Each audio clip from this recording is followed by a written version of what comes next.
is these are false tax returns, according to what I see. Consumer advocate Dwayne Overholt is talking about Sarasota Congressman Vern Buchanan, who's being investigated by the U.S. House of Representatives Ethics Committee. He already once had to admit that he filed incomplete financial disclosures. According to House Ethics, yes. And while Buchanan will soon have to testify under oath, he doesn't want to admit anything or answer any allegations at the present time from his former corporate chief financial officer, Sal Rosa.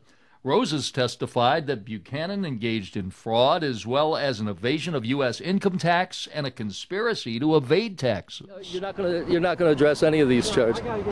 Okay, I understand you have to get to a meeting, but there's some serious charges against you. For example, among the allegations of tax fraud include Buchanan taking money from his Sarasota Ford dealership to purchase Lexus and Toyota dealerships in Melbourne. He took the tax write-off from the Ford store as a loss. It wasn't, it was a gain. Then Buchanan sold the dealerships for $56 million and claimed he didn't have to pay personal income taxes on the profit because it was through what's called an S corporation. They shield people from paying those personal taxes. But Rosa, his former chief financial officer, has testified he told Buchanan the IRS could argue he was violating the integrity of the S corporation and should have paid $16 million in taxes. If I sell my business and I bought it for $10,000 and I sell it for $50,000, I have to show a $40,000 profit. Why isn't the $56 million from the Lexus Melbourne stores and the Toyota Melbourne stores reflected anywhere in his tax returns?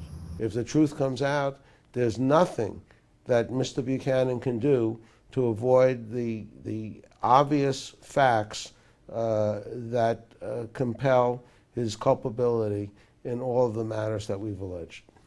Bob Stock represents one of Buchanan's former partners, Sam Kazran, who alleges the congressman orchestrated a series of illegal campaign contributions. He says to raise capital, Buchanan directed Kazran to instruct employees to contribute to the Buchanan campaign, and then Buchanan directed they be reimbursed for such contributions from his auto dealership. Oh, yes, we have his recording on tape. Buchanan implies if Kazran takes the rap for the election violations, he'll help with his financial problems. If I can find a way to feel secure in this, I'm willing to work with you. But again, if we get down the road and things start getting, personal and nasty, then, I'm out. But Buchanan's office issued this statement saying another phone message that Buchanan left cleared him.